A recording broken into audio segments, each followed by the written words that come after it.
Okay, hello everybody, and welcome to our virtual demonstration at Fens Falconry. It's a bit of a dull day, but nice and windy for the falcons and the kestrels. But we're going to start off with our Tawny Owl, who I'm sure you can hear in the background. I'll be behind the camera giving you a bit of a talk, and Connor will be doing some flying.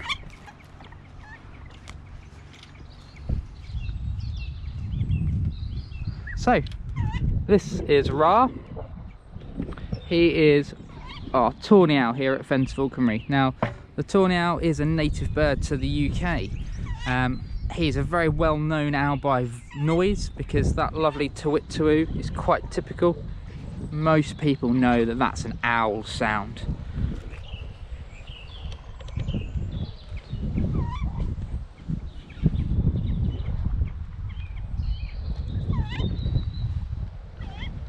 Now the noise that he's making is him just asking for dinner. He's just reminding us that he's about, and that it would be quite nice if we were to give him some mice, bits of meat that we are. But he's always alert, he's always looking around. Although he's been reared by us by hand, he's always alert, he's always looking around. Are there any voles, any mice, any shrews? But Tawny Owls are quite good hunters. They'll happily sit around at night looking down for mice, but they're also going to take any opportunity they can. So they will quite happily go after small birds. They'll quite happily take worms and insects. Although not very large, they're still good for them. There's lots of nutrition in there, lots of protein. And you can see Ra here is more than comfortable going in and out of the trees. It's his environment, it's where he feels most comfortable, and also it's really, really well camouflaged.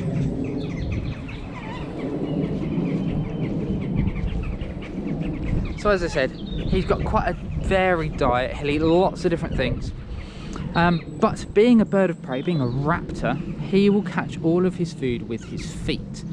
Now, lots of birds out there in the world will eat meat and prey, but owls and your birds of prey do it with their feet. And you can see that Connor's then feeding him a piece of meat every time as a little tidbit for coming down, and then he'll go off and he'll find himself a perch waiting for the next piece.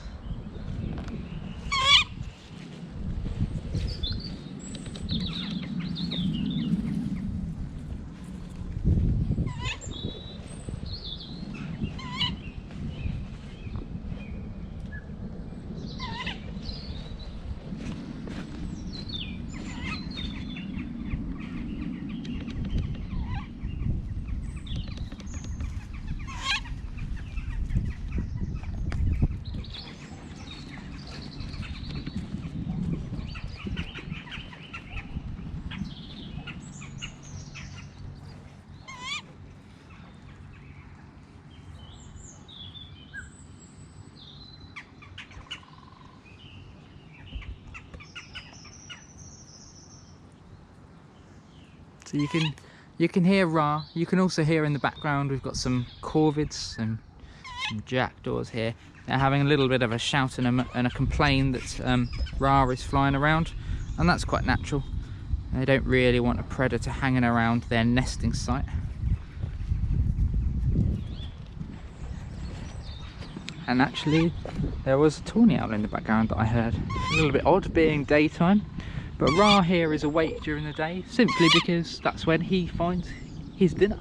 It's the same as if people take a night shift. If that's when they have to work and get their food, then that's when they'll be awake. And it's exactly the same with Ra. He's more than happy to be up and about.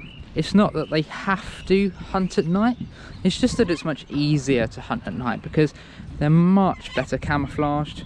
Their prey can't see or hear them coming because they have very silent flight, and thus it's much easier for them to ambush their prey. You can see he's really well camouflaged against the posts that we've got and the trees. And that's his main sort of defense. That's what he would use most of all when it comes to sneaking up on his tea, is that he's going to be really well hidden. He wouldn't be making all of this noise when he's out in the wild. This is the noise that he makes when he's a baby to his parents to ask them for the food that they bring back to the nest. But with us, because although Ra here is 7 years old, because we've never stopped feeding him, we always provide the food, he's sort of never got out of the habit of stopping asking, really. In the wild, he'd have been out catching his own tea, catching his own mice, and probably have had quite a few chicks and youngsters by now. But with us, he sticks around, he keeps asking for food because it's an easy option. He's in no way lazy, but he does know he's onto a pretty good deal here, because he knows that he gets a guaranteed dinner. There's absolutely no risk of him not getting fed, because we'll always make sure we provide something for him. Whereas outside in the wild, he has to work for it, and if it's a really wet day and all the voles are in, then he'll have to scavenge for worms, beetles, as I said. But they are really good at surviving. They're a quite strong bird, the Tawny Owl, and they are actually our biggest owl in this country. There are lots bigger owls out there, but he is the biggest UK bird. Now that twit to woo that we think of as an owl noise, he can make both. Some people think that it's the boys that go twit and the girls that go twoo, but actually they can both make both noises. And what it is it's their territory call. He will make that call when he's saying, this is my patch. Which is why when you do have a male and a female, taking himself over there, when you do have a male and a female, and they make that call together, because then it's much louder, it travels further, and that territory is then really obvious.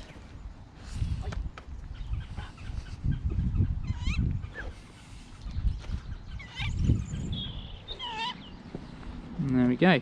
So that's Ra's daily exercise. As I said, he's been getting these tidbits of food throughout the session, and then he'll go back down to his aviary and he'll get his dinner, his tea for the day, and that will be a couple of mice or a piece of rats or sometimes a small bird, and that's just to imitate his natural diet as best as we can.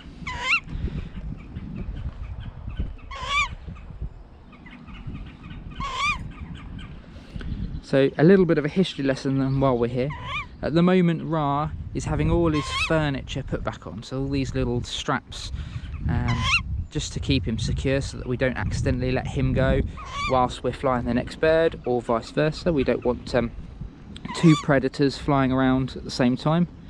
So he's having these jessies put on, the swivel, and then he'll have a leash. And at the moment, Ra is under the thumb, and he is wrapped round Connor's little finger there, so that's keeping a nice, good, secure, tight hold of him, and it's where we get those expressions from as well. So once he's all secured, Belle's going to get him back over in his aviary and give him his dinner, and then we'll move on to something a little bit quicker as well. So there we go. So that's Ra. And now we're going to move on to another bird. The other bird is safely tucked away in this box, ready to get going. And she is another really cool bird, another British bird, another bird that we would get in this country. Seen a lot more so than the owls. The owls are very well hidden. They tuck themselves away in trees most of the day. And at night, you know, it's dark, they're very well camouflaged, so we can't see them either too very easily. The Kestrel that's in this box is actually a little bit easier to spot, because they're normally flying around most of the day, and they're flying around where we see them. They're flying by the sides of the road. So they're flying by the sides of the road, and they're doing what we call hovering. Now they're the masters of this flying technique, and they're perfectly designed for it. Typhoon's going to come out of this box. She's going to have a little look at the wind. She's going to see what she thinks, what way is it coming from, how strong is it, and then once she's happy, she'll get up and she'll show off her skills and her abilities. Now hovering is easily the hardest type of flying out there, soaring around at thousands of feet is actually quite easy when you get up there. Whereas what Typhoon is going to be doing is she's going to be very, very energetic. She's going to be flapping her wings as quickly as possible to keep herself afloat in the air. And the reason that she's doing this is because her prey is mostly voles. So same as the Tawny Owl in what they eat, mostly voles. She will go after birds and insects as the same as the owl, but she is an absolute specialist vole hunter. And the way that she does this is very clever, because most voles are going to be living in long grass. So she will be finding a patch of long grass, she'll be hovering above it, so flapping her wings up to sort of 6 times every single second, just to stay still. Now that's really quite important, because the staying still is what enables her to find her prey easily. Now she can float in the air, keep herself perfectly still, and use those lovely big eyes to spot her prey. Now even down in the long grass, those voles are very well camouflaged. And if she's lucky, she might be able to see one moving around. But that's not very a good way of finding your prey. It's not a very good technique, because it relies on the vole being silly and the vole moving around. So what she does instead is she looks for the evidence of that vole. Now we're going to pick Typhoon up from this little bit of food that she's got there, and we'll get her to do another few hovers as well.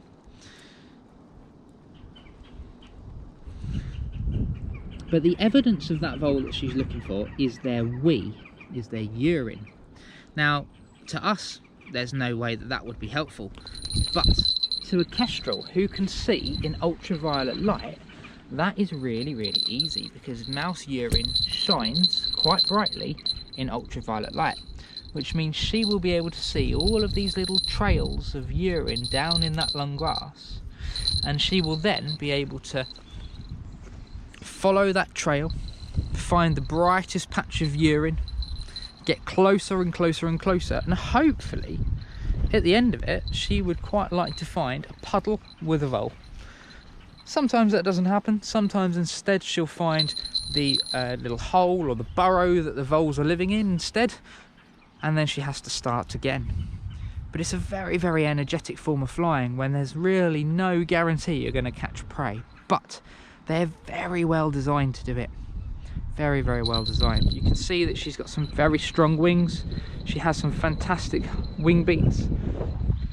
And with the nice breezy day today, she can really get herself up into the sky. She sets herself into the wind, tail fanned really nicely. And you can see there, dives down to catch her prey. And that's exactly what she would be doing out in the wild. Apologies if my camera skills weren't up to par, but I wasn't expecting her to be quite that quick. And you can see that now she's down on the ground, she's caught her prize. The lure that we have today is just a pair of wings that have been dried with some beef tied to it. So she's got something nice and easy to get hold of. That's all it's really there for. She's looking around. She's not immediately eating, because she is still quite a small bird. She only weighs about 9 ounces, so she's not very heavy. She needs to make sure that not only is she catching food, but nothing else is out there that might want to eat her. So she has to be really safe. So she's always looking around, and only when she feels that there's nothing out there that's going to eat her will she then feel happy enough to start eating. And you can see her looking up above her, looking into the grass and the trees. And that's a safety thing. If she was to be catching a real vole, she would catch that, she would fly up to a nearby postal tree, and then once she was happy, she would then start eating it, or she would fly back to a nest. And Typhoon, as I've been saying, is a she's a female. A male in this country would have a nice grey head and a grey tail, so they're quite easy to tell apart. And they are also a little bit smaller.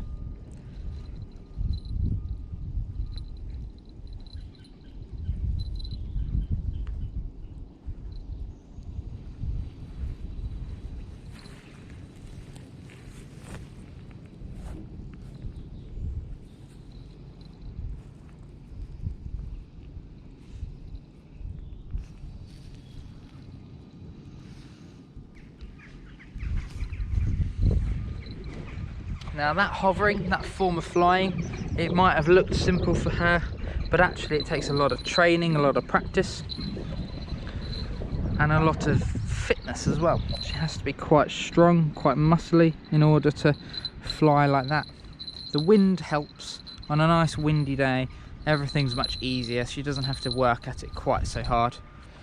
And today, as I said, it's quite breezy. It's a nice conditions.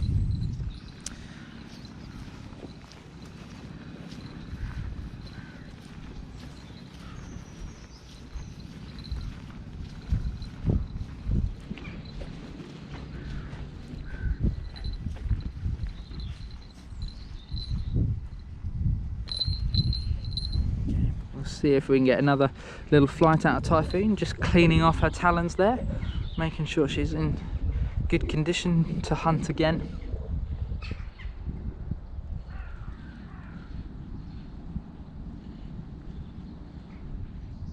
You can see her head bobbing, and that's her ranging up how far away something is. There may be some noise or movement over in the trees behind me, and that head bobbing is just trying to focus on it. Is it close? Is it coming towards me? Is it running away?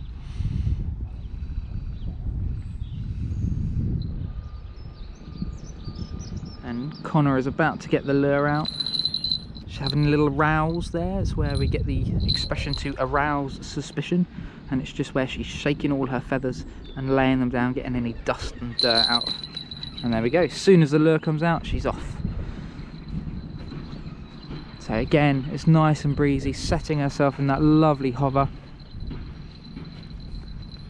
Tail fanned, acts as a parking brake, wings beating as fast as she can, and then down once her food presents itself.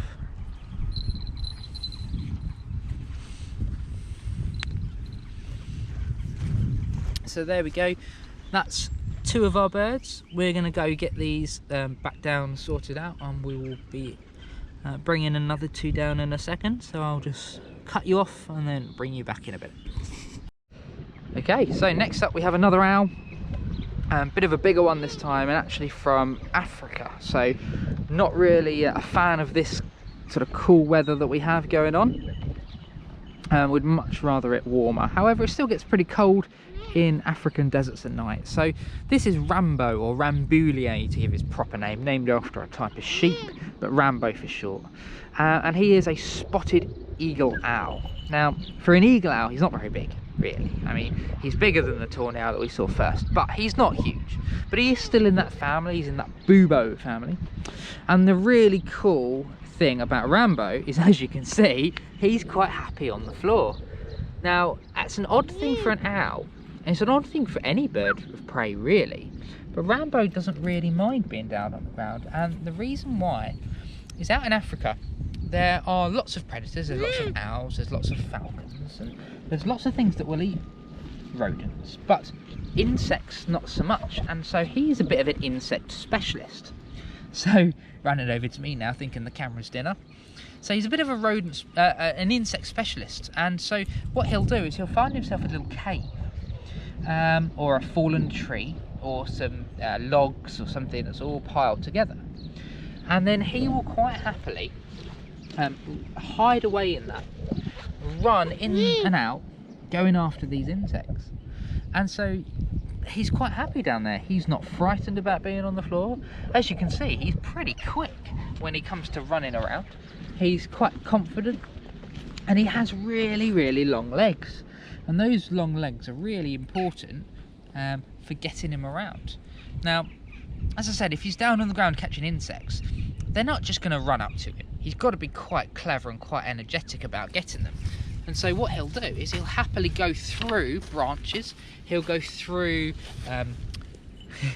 gonna come at me again. He'll go through sort of the foliage or the bushes that there are, and he's quite happy to do that. And although it may seem like a trick that we're doing with him, it's completely normal behaviour. It's a natural thing for him to do.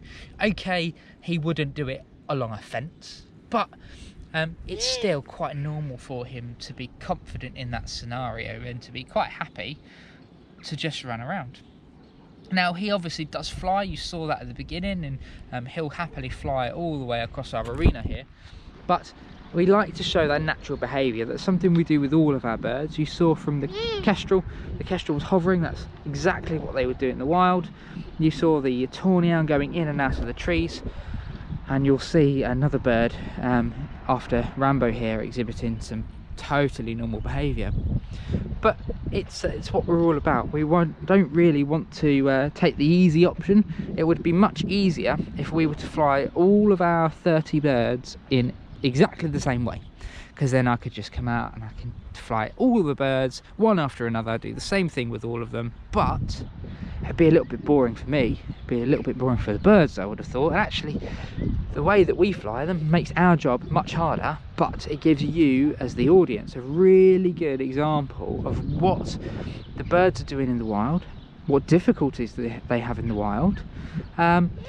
Because if you think about Rambo here, if you take away all of the hedgerows, then where's he going to hunt?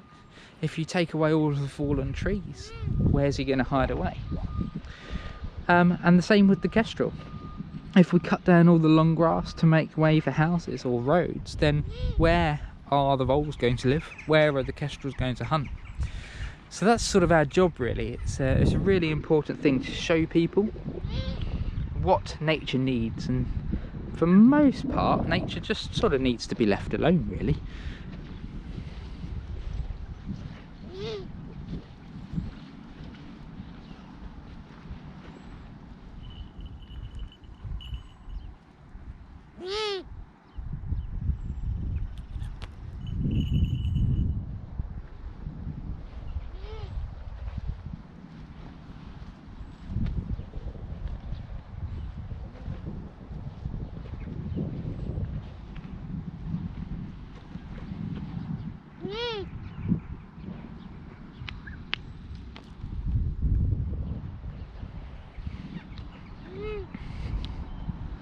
So again, Rambo's been getting some tidbits of food for all of his flights and his runs that he's been doing, and he needs to go back into his aviary and get his dinner as well.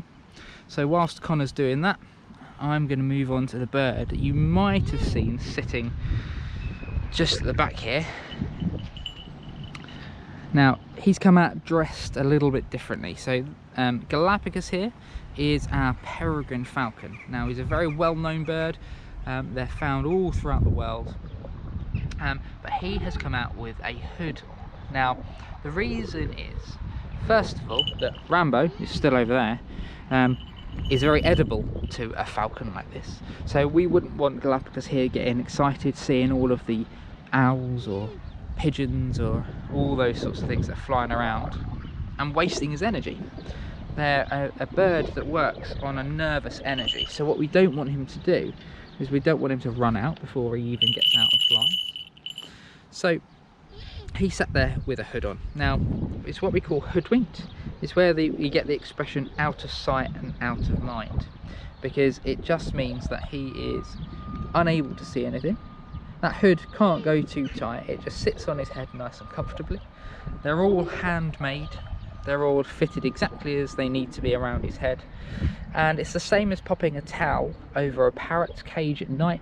When it's darkness, a bird will go to sleep. Galapagos's main sense that he uses to hunt is sight.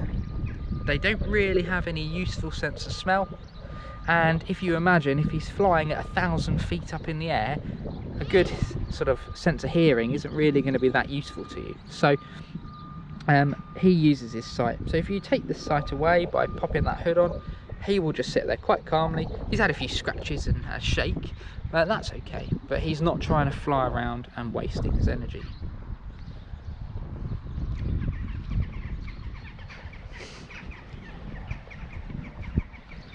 So as I said, he's hoodwinked.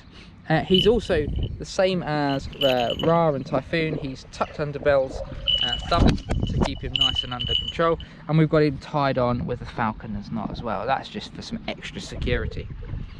He has the anklets, he has a bell so that we can hear where he is, and he also, if we go around behind, he has a little tracking device you can just see on his back there, and that's just in case he gets sort of carried away by the wind or he chases a pigeon, and we just want to get him back.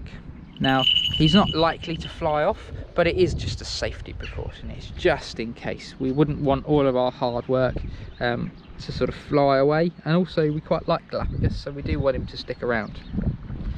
Now, as I said, he is hoodwinked. Now, a lot of the words we use in falconry are very old, and falconry originated many years ago. We think in about 500 BC in China, so a long time ago. And a lot of the things we do nowadays are things that sort of were invented back then. So we use the hoods. The bell would have been used once they'd invented that and were able to manufacture them. The leather straps as well, they're also quite traditional, and the way that we train him. Now, as I said, he's tucked under the thumb and wrapped around the little finger at the moment. And back in the days of the kings of England, Henry VIII would have taken peregrines out hunting to catch their dinner. And a peregrine this size is more than capable of catching a duck or a pheasant or a partridge, or even a crow if he was having a really good day. So that's what they'd be going out hunting with them. But it's really important that that bird, as I said, saves its energy. So he's having a few scratches. He will, I'm sure, have what we call the rouse again, where he will shake all his feathers before he goes and gets in flight. But you can see he's getting impatient now. He can hear me talking, and he knows, and he remembers that as soon as I start nattering on to an audience, that actually there's some food going to be available soon. So he's getting himself really ready as he can be. And I'm sure you can see in the background, Connor is coming back up with the lure to do some flying. So we'll get him untied and we'll pass him over. And hopefully Galapagos is going to use the wind. The sun has come out, so it's nice and warm. It's good conditions for a peregrine falcon. We say that a good falcon flying day is a good washing day, and the washing would certainly dry today. It's nice and bright, good wind. And so hopefully Galapagos will demonstrate his flight nicely for you. So we'll get as much of the furniture off as we can. We don't want anything getting caught up on a branch if he was to land in the tree. Although I would say on a day like today he won't. It'll be nice and easy for him, so he'll stay up there and do his flying.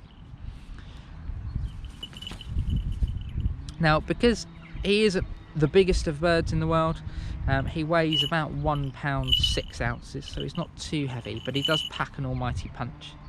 Now, the peregrine falcon is the fastest living thing in the world. We have had them recorded of going 248 miles an hour, which is very quick. And if you hit a pigeon at 200 miles an hour, then that pigeon is going to be injured, knocked out, or killed almost immediately. And that's what he uses as his hunting style. He doesn't really want to chase things too much. He wants to go up, hit it once, and be done with it. So now that he's had all his equipment taken off, he's ready to go. We do have to take the hood off. He is good, but he's not that good. He does need to see where he's going, but he is very energetic. So as I said, he'll probably just get up and go immediately. There we go. So Galapagos is up. Now, as I said, he's quite a small bird, so you'll have to excuse the fact that you might not be able to see him very well. And he's also going to be flying on average at about 60 miles an hour. Now, that's quite quick for me, it's quite quick for the camera, but for him that's nothing. As I say, 200 miles an hour he could go up to, but to get that sort of speed he would have to gain some height, and quite a lot of height as well. And the thing with a peregrine falcon in captivity anyway is that he's not silly. Yes, he knows that he could go high, but if he does, he knows that Connor is down here on the ground with his dinner. So if he goes up that high, all he's got to do is come back down again. So although we will get him going high, and you can see there some food has become available, Connor's got the lure out, so he immediately went and gained some height because that's his instinct. He's not going to go up to 400 or 500 foot. He'll probably do 100 or 200 feet, and it's still nice and dramatic. But the good thing is that we can see what he's doing. We can see the maneuvers that he's pulling, and you can sense how quickly he comes past as well, that bell ringing as he goes. Just saw a little pigeon underneath him there. You might have seen the little tuck and dive. He saw a pigeon and he took the opportunity to have a go. Now, as I said, the lure is a pair of wings with some meat tied to it that we saw with the Kestrel, and we're swinging it around in a very bad imitation of a bird in flight, but that's the idea. He will see that lure and he will just coming over the trees now. He'll see the lure and he knows that there's food attached to that. He knows that he needs to chase it. So he'll get some height and then he'll do some diving in, come past that lure, try and catch it, feet coming out that time as well. He really thought he might have had a shot at getting hold of that, and then coming in for another attempt. He's not the most maneuverable bird in the world. He's not very agile because they sacrifice a bit of agility by being really super quick. Chasing another pigeon, and so he does sometimes have to be a bit cautious, and so he won't fly directly down into the ground because that's a bit unsafe for him. He doesn't want to fly too low. He wants to make sure that he is as safe as possible, and he also won't go too close to the trees because the trees are also something else that he could accidentally collide with. Now we can hear his bell still ringing away in the distance, so we know that he's still in flight, but he's obviously behind all of these trees that we have, and that is quite typical of a peregrine. As I say, they're clever birds, so he knows that he can quite easily sneak up on us. If he comes overhead nice and high, we're bound to give him his reward.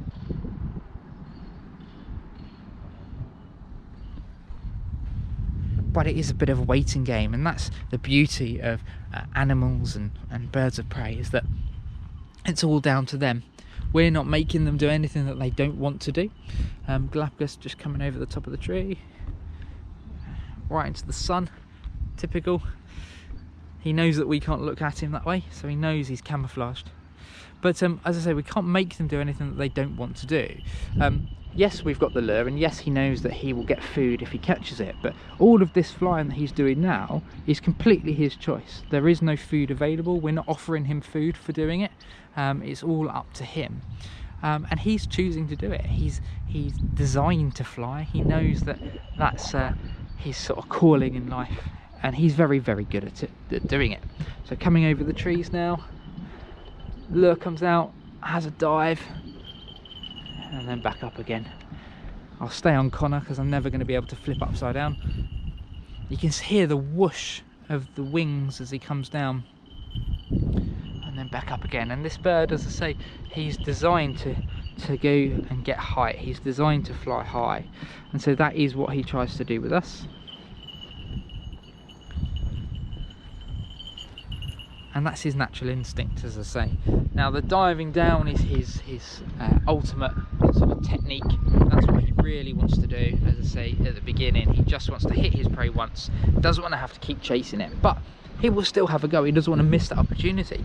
All the energy that he's put into this one chase, he doesn't want to then have to go out, catch his breath and start all over again without a meal.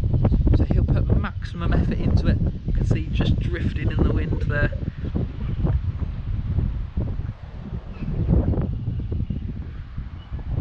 Using the aviaries that we have down the bottom just to catch the wind as it's coming up. Hopefully we'll catch him coming over these trees.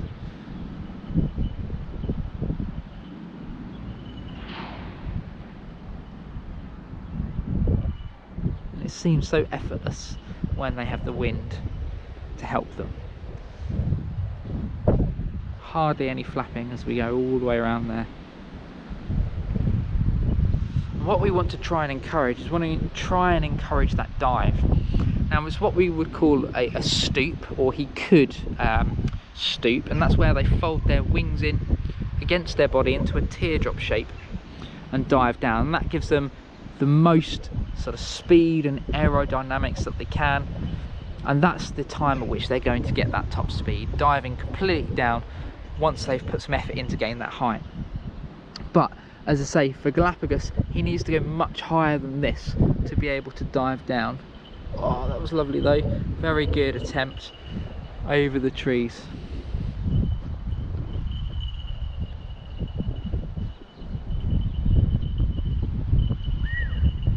And then a whistle from Connor telling Galapagos that this is his. And he came down, hit the prey quite naturally, and then afterwards he came down and grabbed hold of it.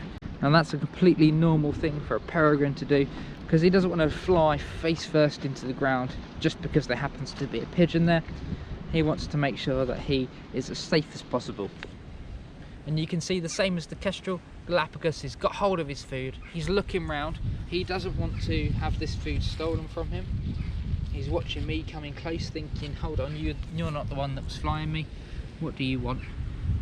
And you can see there with his food, quite happy. Well deserved reward. He'll tuck into that beef and then we'll give him his finishing piece. And there we go. So we'll leave Galapagos in peace to eat his tea.